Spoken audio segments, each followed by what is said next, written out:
নমস্কার বন্ধুরা, সোমার রান্নাঘরে তোমাদের সবাইকে স্বাগত জানাই। আজকে আমি তোমাদের সম্পূর্ণ নিরামিষভাবে মোচার ঘন্ট তৈরি করে দেখাবো। তাহলে চলো বন্ধুরা, দেরি না করে রেসিপিটি শুরু করা যাক। মোচার ঘন্ট বানানোর জন্য আমি প্রথমেই একটা মোচাকে ছাড়িয়ে এভাবে কুচি কুচি করে কেটে নিয়েছি। আর নিয়েছি জিরে গুঁড়ো, হলুদ গুঁড়ো, অল্প একটু ঘি, লাগছে গরম মশলার গুঁড়ো, আর লাগছে সর্ষের তেল, নিয়েছি নুন, আর নিয়েছি অল্প একটু গোবিন্দভোগ চাল, আর এখানে দুটো মিডিয়াম সাইজের আলু, সেটাকে আমি ছোট ছোট করে কেটে নিয়েছি। আর লাগছে অল্প একটু আদা, কাঁচা লঙ্কা। ঝালটা তোমরা তোমাদের পছন্দ মতো দিতে পারো। কাঁচা লঙ্কা আদাটা আমি একসাথে বেটে নেব। আর ফোড়নের জন্য নিয়েছি দুটো তেজপাতা আর অল্প একটু গোটা জিরে, আর অল্প একটু লাগছে চিনি। মোচাটা আমি কিভাবে ছাড়িয়েছি তোমাদের একটু আমি ছাড়িয়েও দেখাচ্ছি। মোচাটাকে প্রথমে আমি এভাবে ছাড়িয়ে নিয়েছি। ছাড়িয়ে নিয়ে এই শক্ত যে পাতলা ডাঁটিটা আছে এটাকে বের করে ফেলে দেব।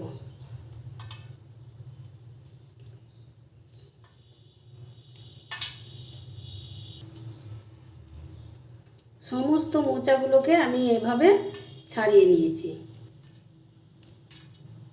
মোচার পাপড়িগুলো আমি বেছে নিয়েছি। এরপরে আমি মোচাটা কেটে দেখাচ্ছি।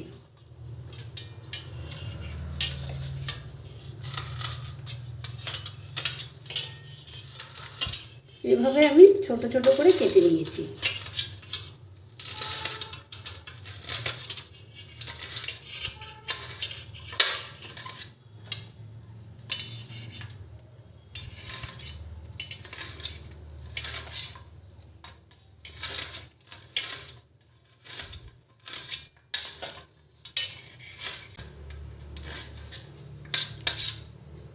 এভাবে আমি গোটা মোচাটাকে সমস্ত কেটে নিয়েছি। এরপরে আমি একটা বাটিতে জল নিয়ে দিয়ে দেব অল্প একটু নুন। এই নুন গরম জলে মোচাটা আমি সেদ্ধ করে নেব। মোচাটা খুব ভালো করে আমি সেদ্ধ করে নিয়েছি। সেদ্ধ করে দুবার জল বদলে ভালো করে আমি ধুয়ে নিয়েছি। এরপরে মোচাটাকে আমি হাতের সাহায্যে একটুখানি চটকে নেব।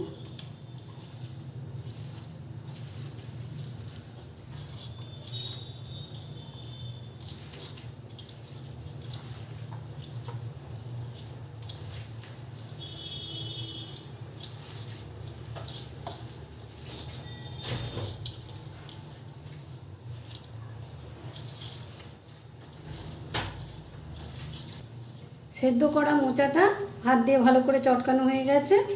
এরপরে মোচাটাকে আমি একটা সাইডে রেখে দেবো। আর এদিকে গ্যাসে একটা কড়াই বসিয়ে দেবো। গ্যাসে একটা কড়াই বসিয়ে দিয়েছি। দিয়ে দেবো গোবিন্দভোগ চালটা। গোবিন্দভোগ চালটা একটু নেড়ে চেড়ে আমি ভেজে নেব।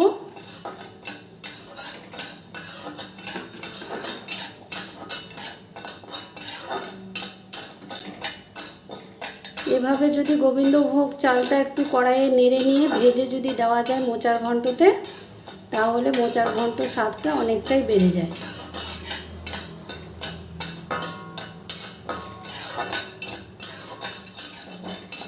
গোবিন্দভোগ চালটা নেড়ে চেড়ে লাল করে ভাজা হয়ে গেছে। এরপরে আমি নামিয়ে নেব। এরপরে আবারও আমি গ্যাসে কড়াই বসিয়ে দেব। দিয়ে দিলাম সর্ষের তেল। এখানে আমি 4 চামচের মতো সর্ষের তেল দিলাম। তেলটা গরম হলে দিয়ে দেবো ফোড়ন। সর্ষের তেলটা গরম হয়ে গেছে। এরপরে দিয়ে দেবো দুটো তেজপাতা আর অল্প একটু গোটা জিরে।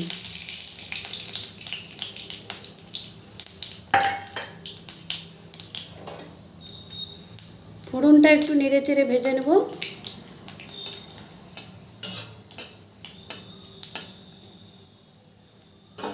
এরপরে দিয়ে দেবো কেটে রাখা আলুগুলো।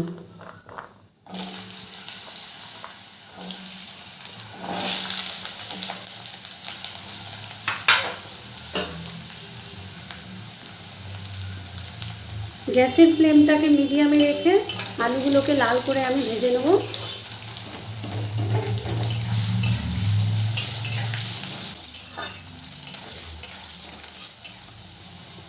আলুগুলো লাল করে ভাজা হয়ে গেছে, এরপরে দিয়ে দেবো জিরে গুঁড়ো। জিরে গুঁড়ো এখানে 1/2 চামচ জিরে গুঁড়ো আছে, সেটা এবার দিয়ে দিলাম।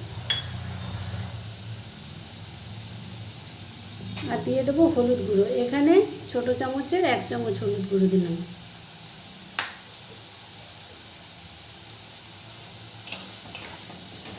ভালো করে মশলাটাকে মিশিয়ে নেব। এরপরে দিয়ে দেবো আদা কাঁচা লঙ্কা বাটাটা। মশলার বাটিটা ধুয়ে অল্প একটু জল দিয়ে দেবো। খুব ভালো করে আলুর সাথে মশলাটাকে কষিয়ে নেব।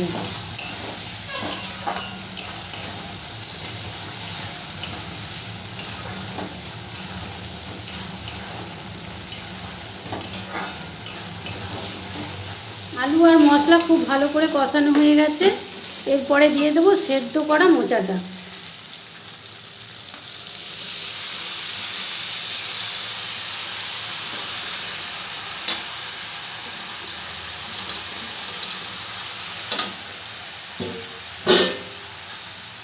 মোচাটা দিয়েও খুব ভালো করে মিশিয়ে নেব।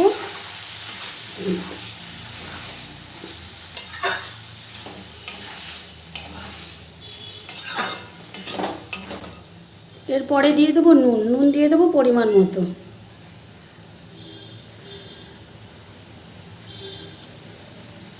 এখানে আমি এই ছোটো চামচের 2 চামচ নুন দিলাম। নুনটা দিয়েও খুব ভালো করে মিশিয়ে নেব।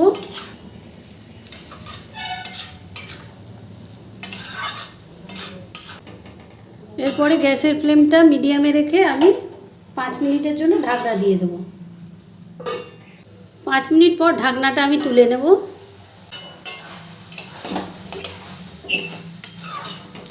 খুন্তি দিয়ে একটু ভালো করে নেড়ে দেবো। আলুটাও খুব ভালো সেদ্ধ হয়ে গেছে। এরপরে দিয়ে দেবো অল্প একটু গরম মশলার গুঁড়ো। এখানে আমি 1/2 চামচের মতো গরম মশলার গুঁড়ো দিলাম। আর দিয়ে দেবো গাওয়া ঘি। এখানে 1 চামচের মতো গাওয়া ঘি আছে, সেটা এবার দিয়ে দিলাম। দিয়ে খুব ভালো করে মিশিয়ে নেব।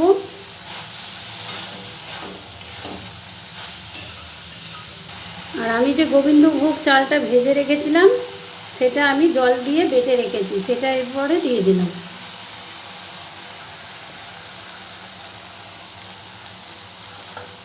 দিয়ে খুব ভালো করে আমি মিশিয়ে নেব।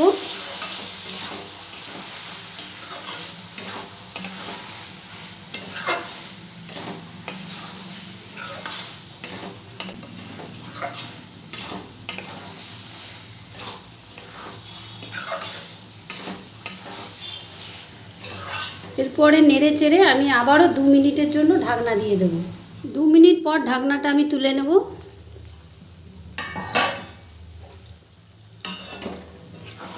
খুন্তি দিয়ে খুব ভালো করে আমি নেড়ে নেব।